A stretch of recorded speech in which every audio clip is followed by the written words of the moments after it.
Welcome to another episode of DSB Leadership Public Speaking Podcast. I'm your co-host, David Brown, and along with my twin brother, Danny Brown, we're excited to support and equip leaders by sharing our thoughts on public speaking.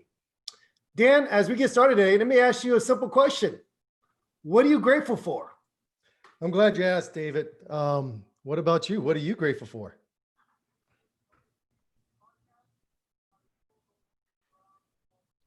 Well, for me, just to be honest with you, I'm grateful for being a twin. I'm grateful for the fact that we both had a chance to go to Howard University together. I am grateful for the ability to serve in the military and to serve my country.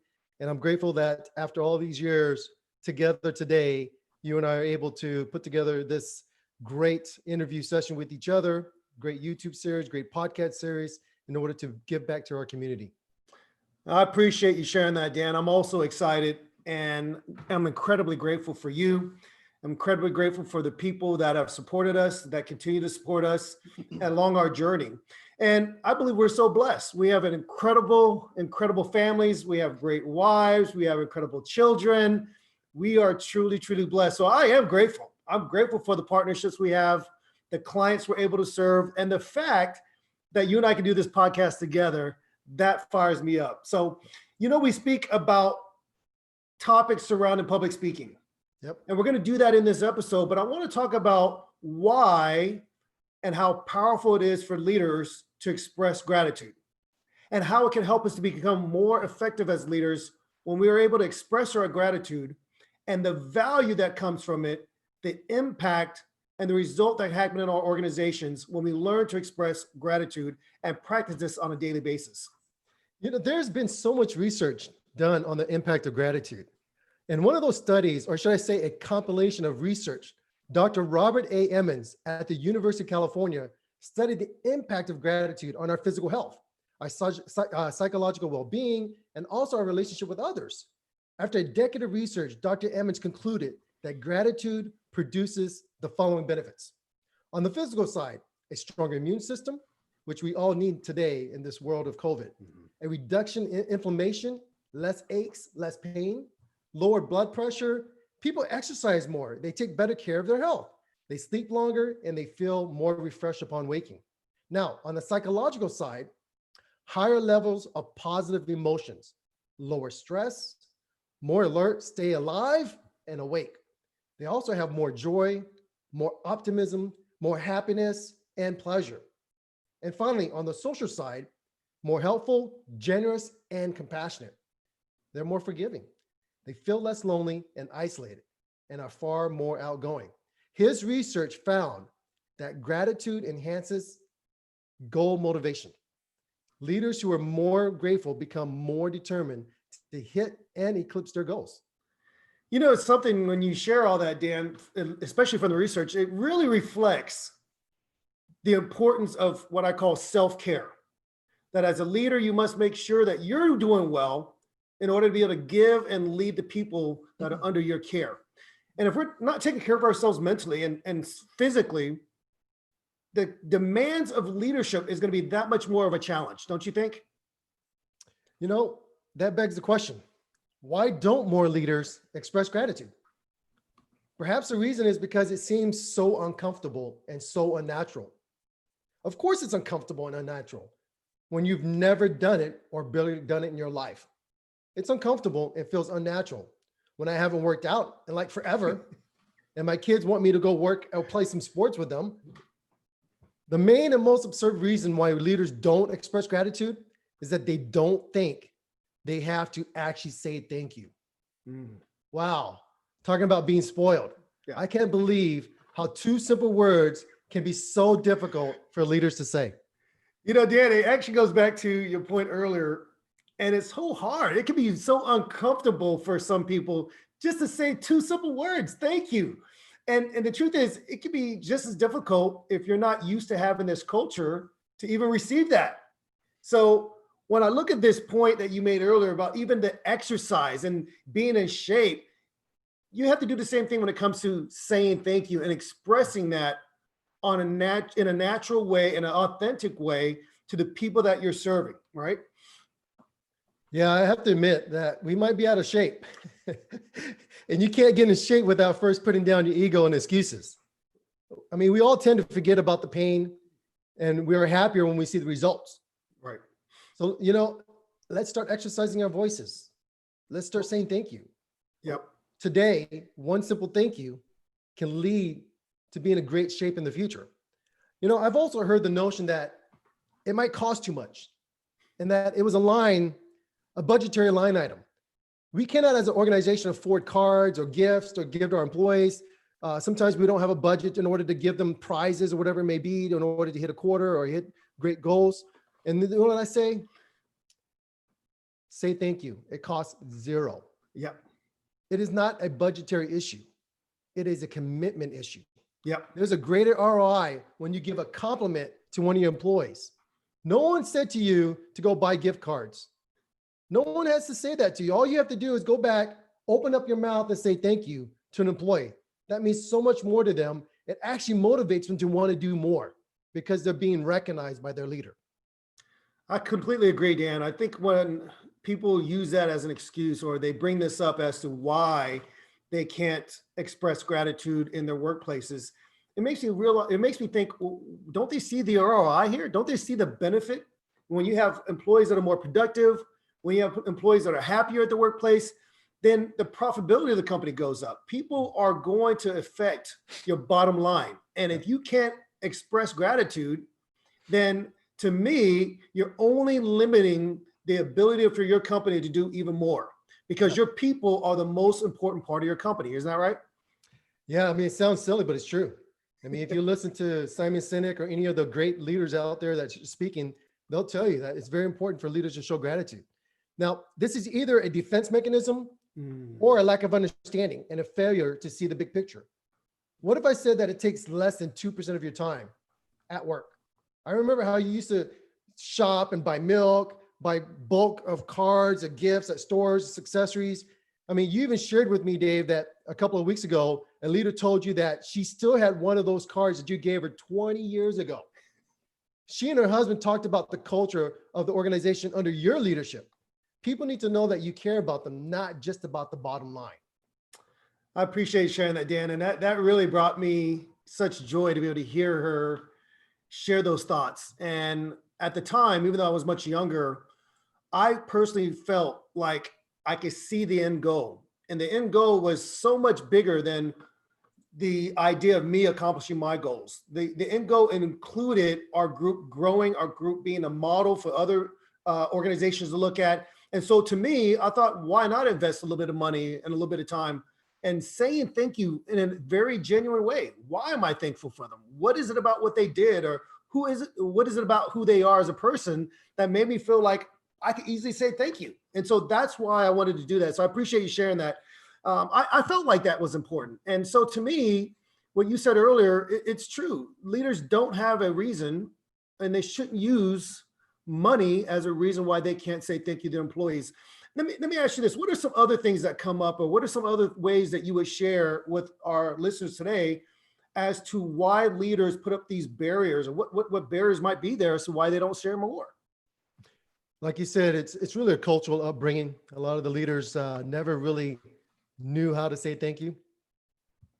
I come from a sales background, and in my sales background, our way of saying thank you is we give you a multiplier, or we do uncapped commissions. We think that's good enough. And not everybody is motivated by money. Sometimes people are just motivated by being recognized by their leader, by their boss. I mean, at the end of the day, productivity, overall happiness is increased by just either a small budgetary thank you card like you just did earlier, a thank you, or an expression of gratitude by the leader. That's really all it takes. In the sales world, we understand the value of a personalized call, an email, or a card. I remember where during the Christmas holiday, we had a great quarter. The whole team had a great quarter. And our vice president called me and said, "Thank you very much, Danny, for such a hard work that you and your team did this year. We couldn't be where we are at today, exceeding the quarterly expectations without your help." Like, wow, that meant a lot. Now I'm having a great Christmas. My boss recognized my team and recognized me, and I feel very, very excited about it. Right. Now, ultimately, leaders need to be intentional. and discipline with expressing their gratitude. Discipline means being consistent. Nice. You can't yell at your employees 24 hours a day, 7 days a week, and then one day out of the blue say, "Hey, great job," and then the next day go back and yelling at them all over again. We just can't do that. So we don't necessarily have to say, "Give me a budget." What we really need to do is say, "Give me the right perspective," and dare I say, "Give me the right heart." Right, right. There, we can find great ways to express our gratitude for our employees. I appreciate you sharing that. And I can only imagine how you felt when you received that compliment. And when you received that, what joy it filled your heart with. And then at the same time, it made it that much easier for you to give that to your team, to be able to express to your people how grateful you were for their efforts, because it really is all of us coming together collectively to hit those results, to hit those goals. And the fact that you received that from your leader made it so much easier for you to give that to the people that you're leading. One thing that really got me, Dan, I was invited by a professor at Johns Hopkins University here in Baltimore, Maryland, and he wanted me to come in and be able to sit on some of his classes. And there's actually a field of psychology called positive psychology. And in that, he talks about the effects, just like you did in the very beginning when you talked about the research. He actually went into that research about how you could actually rewire the brain simply by learning to adopt the mindset of gratitude. I thought that was powerful. I think that's amazing, because as a leader, if we can become more in tune with our joy, our happiness, learning to be grateful, then in turn that will actually affect and impact the people that we lead. And I think that's why it makes it so incredible that we speak about expressing gratitude, learning how to say thank you, 2 little words, and how far that will go to really helping our people to do well. So let's talk a little bit more about ways a leader can grow in the practice of gratitude. Dan, what are some other ways they could build that gratitude muscle? Tell you what, here are some ways to build that gratitude muscle. Schedule a specific time every day to reflect with gratitude. It can be during a break or even at night before you go to sleep. Meditation is an excellent way to get this going forward. I want to clarify that I look at meditation in 2 ways. Okay. And we will, in fact, cover the topic of meditation in a future episode. Yeah. I see meditation as the act of emptying the mind and the relaxation of the body with controlled breathing. Now, this is something on just a side note. My wife and I explored this thing called Wim Hof. And this, if you look it up online, they call this guy the Iceman. We take ice cold showers and we do controlled breathing. It's not full meditation, but it's a portion of it where you control your breathing and things like that. Back to meditation. I see meditation as the ability to focus on one thought and letting that permeate throughout your mind and spirit. When I first got started meditation, it was really crazy, because it was like that monkey just going all over the place. I couldn't calm it down. And over a longer period of time, I was able to calm the mind down a little bit, and a little bit, and a little bit. Just the discipline every day to get it a little bit better.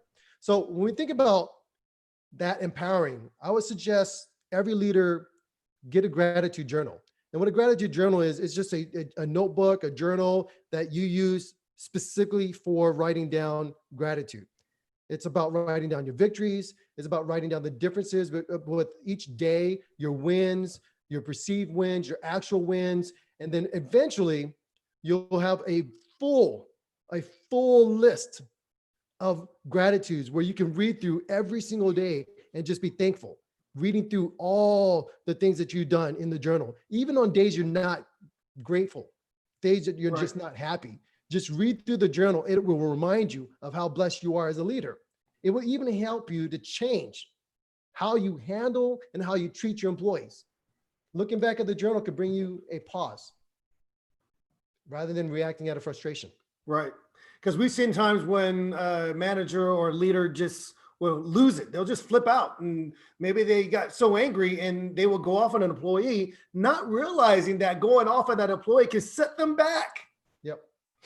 I love the idea of the journal, because you can look at that journal and be reminded that that employee was vital to the company growing. That employee was crucial with their input and what they were able to give to that project or to hitting that deadline. And so when perhaps that employee makes a mistake, you can easily think back to, nope, they're more valuable. They've done so much more good. Let me take a pause here for a moment and respond to them instead of reacting out of my frustration, right? So that's awesome. And Dan, you mentioned earlier about the idea of meditation. I agree. Schedule it every day, whether it's at night before you go to bed, whether it's during your break at work. And I don't want to be remiss when Dan, you mentioned this earlier. We're going to talk about this in a future episode about meditation, but there are different, what I call two modes of meditation. You have the Eastern Western philosophy of meditation. One is you empty your mind of everything. You focus only on your breathing. And this is learning to relax yourself. And the other is when you learn to isolate one thought or one component that you let permeate through your mind and your spirit. And I love that. So if you could be able to be grateful each day, thinking about that, it can actually change your thinking, your mode, and how you look at people. I mean, this is so fantastic. And we can take it for granted. Think about it. All the years we've been married to our spouses, we can take for granted how we should still say thank you for making dinner. Thank you for helping with this, or thank you for working with the kids on that. It cannot stop just because you get comfortable and you get used to the same setting. Is that right? That's right. I agree with you, David. I mean, we cannot become stingy with our compliments. Right. If you have kids, every day I have 2 buckets. I mean, big storage buckets of gratitude cards. Our kids are right. I love you, Dad. Or they'll draw a little picture on a piece of note, of a 3x5 card, a piece of paper. They'll tear off a piece of my notebook and they'll write something in it. Dad, did you keep my artwork I did last week? I can never throw anything away. And so I have these big, gigantic storage bins of things that they've done for me. And I'll go back and I'll look at them just to remember how awesome and how blessed I am. But they always want that compliment. You did a great job. Oh, I love this picture. I love what you did. So as a leader, we can't be stingy with our compliments. We have to value the employees. Maybe it's employee of the week, employee of the month, whatever it may be. Why not make it a practice of highlighting the unsung heroes as well? Yeah. So you may have a sales team, and I used to lead a global sales team. And my global sales team, I had 3 different time zones. I would get up and have calls at 5 o'clock in the morning, at 1 o'clock in the morning for the different areas of the region that I led around the world with my regional leaders, and my regional leaders had employees underneath them. And right. Sometimes I had to remind them that there's an employee who may not have been the employee of the week, but without their contribution, without all the work they did on the back end, that sales rep or that sales leader could not have made their quota. So I'm talking about the sales ops person who runs the sales force on the back end. I'm talking about the marketing person who actually ran the campaign in order to help that team close the deal. There's some people who don't get recognized because they're not part of that, employee of the week or the employee of the month, but yet they had a lot to do with you being successful. So remember, I said that it would equate to less than 2% of your actual work time. Pick up the phone, stop by their office, write a note, drop it at their desk. It will go a long way. This can even be done by emails, the company newsletter, announcement, their website, your intranet, whatever it takes. Right. People love to be recognized. Yeah. In fact, my wife knows that my love language is words of affirmation. Right? So tell me that I'm awesome and I'll do anything for you. That is so true. That's why our honey to-do list never goes away, because they know, at least my wife knows, build my husband up, tell him he's fantastic, even if I'm not, and the things get done that they want to see accomplished. And I can only imagine when we think about the companies that we've consulted, the organizations that we work with, the leaders that we've gone in and done coaching for, when they implement this simple concept of saying thank you, how it motivates their employees, how it moves them to be more productive, how this organization can change, all because you put a smile on your face and you're specific and authentic with what you say. You don't just say thank you, you say thank you for blank. I couldn't have done this without this. And I think that's really so invaluable. Dan, let me ask you another question, because people here may not know this about you and they'll probably get more of a glimpse. You coach college and high school football. Tell me what it was like coaching football and how does it apply to expressing gratitude? Because I remember growing up playing football and sports. My coach just yelled at me all the time, but tell me how this can apply. Yeah, that's a great question, Dave. I think from being in the military, learning to lead soldiers, being in the corporate world, learning to lead employees, and then also being a coach, a high school football coach and a community college football coach. It was a lot of work. A lot of times people don't see what we do as leaders on the back end, studying film, putting together game film, looking at each of our student athletes, making sure the grades are where it needs to be. making sure they can pass the drug test and everything else before even stepping foot on the football field. But one of the things I saw firsthand is the impact and the dynamics of the team was changed really by the way we instructed our student athletes.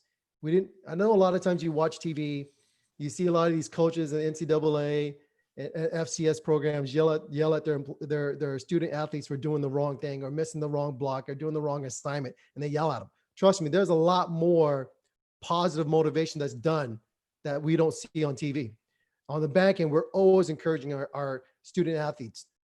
Sometimes people don't see it. Change your hips a certain way, lean back a certain way, bend down a certain way. There's all these little things that you just don't see that we coach them over and over and over and over and over again. And by doing all those little steps, it works out to be a great victory. So what we do is that we encourage them to push more. I know sometimes you see these hitting drills. Do it again, hit again, block harder. We're always telling these guys to do the same steps and they hate it. They really hate doing these things because they're like, oh my gosh, you got to do it 100 times. Run the play again. You messed it. You dropped the ball. Run the play again. Okay, the running back didn't get where he needs to be. Run it again. We would run the play 30, 40, 50 times every single practice. And we would do that. And at the end of that play, when it works out perfectly, we tell them, great job. And we express how thankful we are for not only the lineman, not only for the tight end, not only for the running back, not only for the quarterback, but every single person did their job. And we're grateful for that. So trust me, the stuff you see on TV where the coach is yelling at the student athletes, that's not done all the time. What we do all the time is we practice that discipline. We practice the gratitude. We as coaches love telling our student athletes, you did a great job.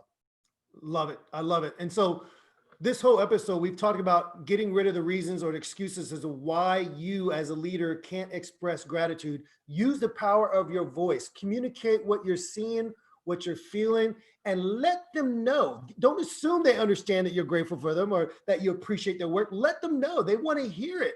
It will actually go further. It will actually return back to you in ways you can't imagine if you learn just to say thank you. So as we close out our time together, at least for this episode, I want to leave everybody with a few quotes that I think that will inspire you as you continue to build this culture of gratitude, as you continue to learn yourself as a leader to become more grateful and express that gratitude with your employees and with your teams. Here's a couple of quotes I want to leave you with. It's by Arthur Word. He said, feeling gratitude and not expressing it is like wrapping a present and then giving it. You could get a present, but if you don't give it, what's the whole point? You got to be able to express it. Here's another one. John F. Kennedy said, as we express our gratitude, we must never forget that the highest appreciation is not to utter words, but to live by them. Yeah. Here's a third one. I want to leave this one here. I think you're going to love. It's by Melody Beattie. Melody said, gratitude turns what we have into enough and more. It turns denial into acceptance, chaos into order, confusion into clarity. It makes sense of our past. It brings peace for today and creates vision for tomorrow. Dan, I don't know if I've said this enough, that all the years of growing up, competing against each other, pushing each other to be our best, but I'm truly grateful for you.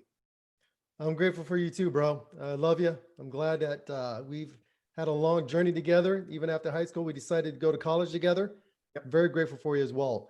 Along with my co-host, David Brown, I want to say thank you for listening to DSB Leadership Public Speaking Broadcast. Please follow us today on Instagram at DSB Leadership and visit us today at dsbleadershipgroup.com to learn more about our workshops, our training. We will see you on the next episode of DSB Leadership Public Speaking Podcast. Thank you very much. Take care, guys. Thank you.